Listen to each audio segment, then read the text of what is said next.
what time it is? Car Talks with Nathan.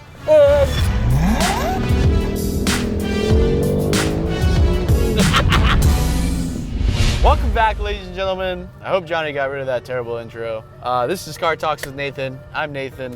This is my car, and we're talking. Simple as that. This is the show where we drive a car and we try to help you get better in life. What the heck is this guy doing over here? Nothing, don't worry about it. There's just some whack stuff going on next to us. Anyways, we talk about YouTube, we talk about business, we talk about success. The whole point of this video is to help you get better at something. Johnny's gonna present me with 3 questions. I'm gonna drive this beautiful car and I'm gonna answer those 3 questions. Let's talk about the car. Today, we are in the Shelby GT500 Mustang. Fun fact, a Mustang was my first car back in 2014, I think, was when I got my first car. It was a silver Mustang, 2010. So I always have a sweet spot for Mustangs. It was my first car. I also bought that car with some of my first YouTube checks, which was kind of cool. That's what I spent.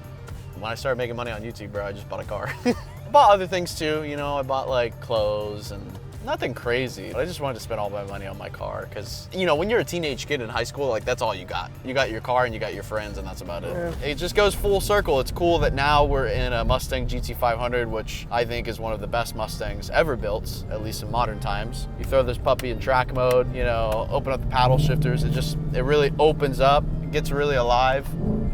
Sounds ridiculous, like. That is so nice.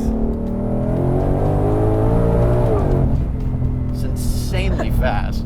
I think this is faster than my SVJ.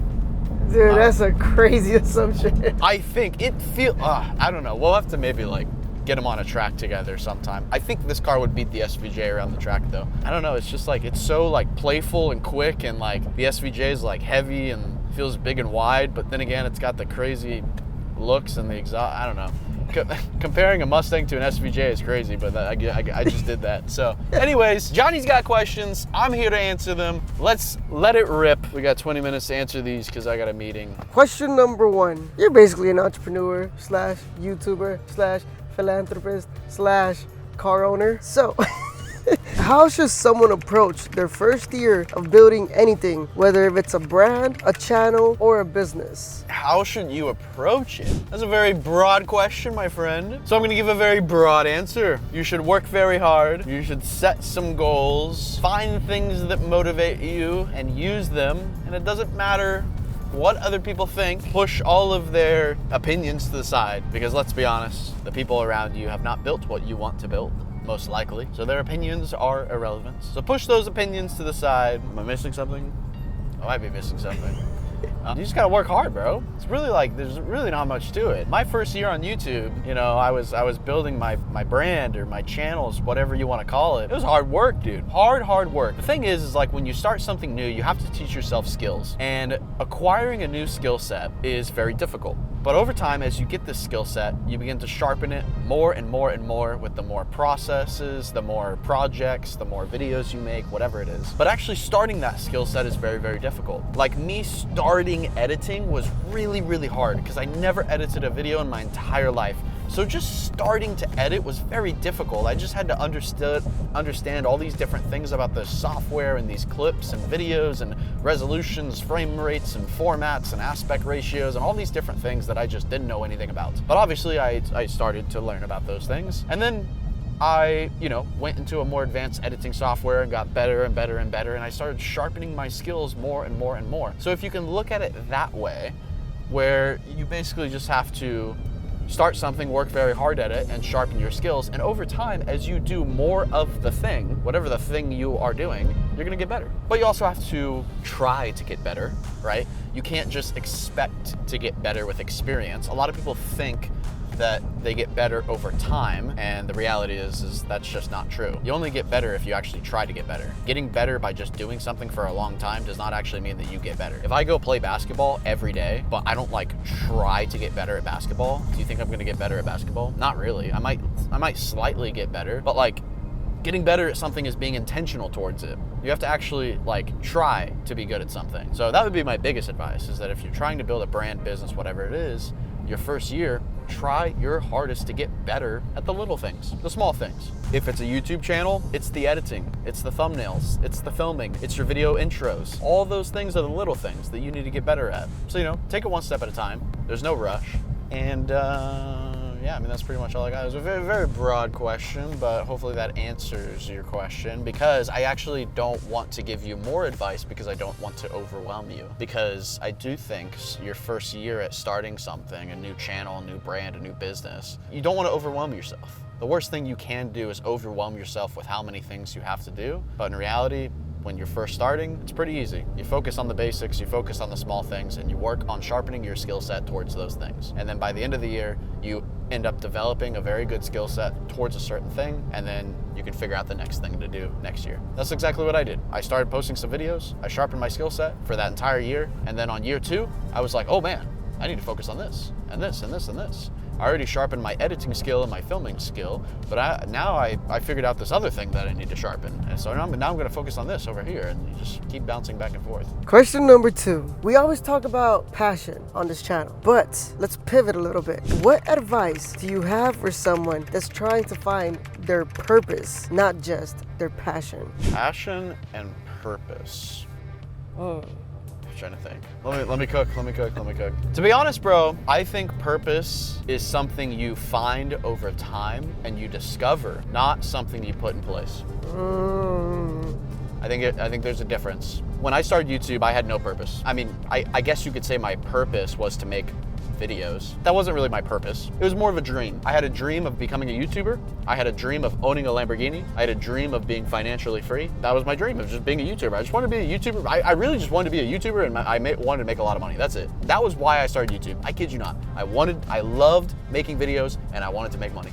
That's it. There's not really much else to it. But over time, as I made more videos and the years passed by, I slowly found my purpose. And my purpose was to make videos that changed people. I mean, the amount of messages that I get every single day of kids saying, hey, I am in deep depression and watching your videos makes me smile, or hey, I'm in the hospital and I love watching your videos. I mean, just like that's a purpose. That's a purpose. That's why I was, you know, put on this earth, to create videos, to create smiles and hundreds of millions of kids every single month, because we get hundreds of millions of views every single month. I didn't set that to be my purpose. I didn't know that would be my purpose. I found that purpose over time as I chased my passion and my dreams. So I don't think purpose is something you set. I think it's something you discover.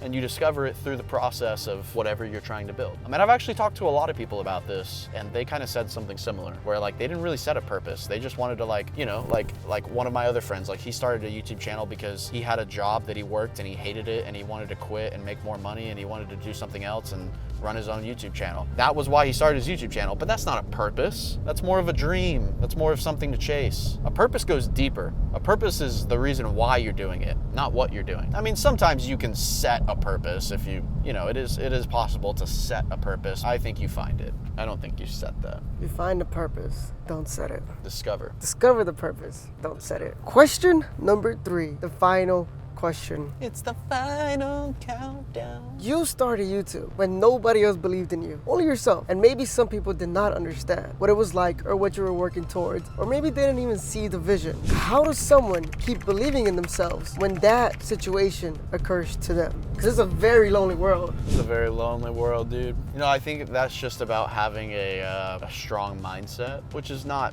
something easy to do, but I think you just have to be realistic, and you have to ask yourself that if people around you don't believe in you, why don't they believe in you? And the question is maybe they don't believe in you because you've said a bunch of big things in your life, but you've never actually acted up to do those big things.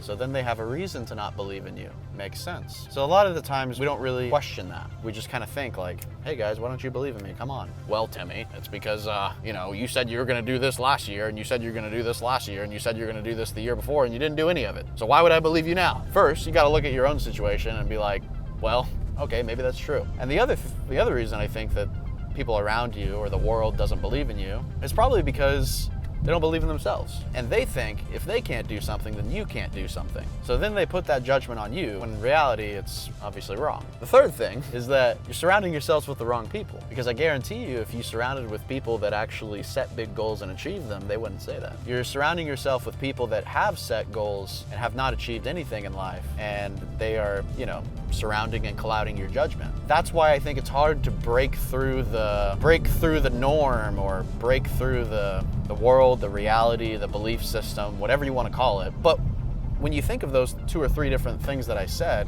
it all kind of makes sense, right? Because of course people don't believe in you. You haven't done anything. Why would they believe in you if you haven't done anything? That is very hard truth right there. It's not that it's hard truth, it's just reality. It's just reality. To be honest, I have built some pretty cool YouTube channels. I have built multiple channels to over 10 million subscribers. But I guarantee you, if I walked into my office tomorrow and I said, hey guys, I'm gonna build a rocket and go to space, no one would believe me, right? Even though I've done some really incredible things in my life, no one would believe me. Why? Because I've never done anything like that.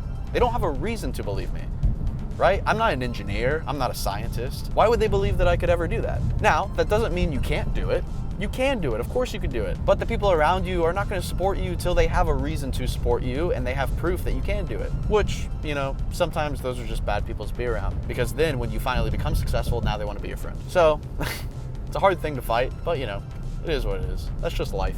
Human nature, whatever you want to call it. It is what it is. I hope that helps, because I think if you can understand why people don't believe in you, you can kind of push their judgments out of your mind. And you can just be like, oh, I get why you don't believe in me, but I'm still gonna believe in me. Yeah, which is also kind of crazy, because a lot of people always blame other people for the things that they do, you know what I mean? They don't usually tend to look at, oh, what have I done or what have I said? Never. That is gonna change the outlook of what people think about me. Yep. And that's it, dude. That's it? That's it.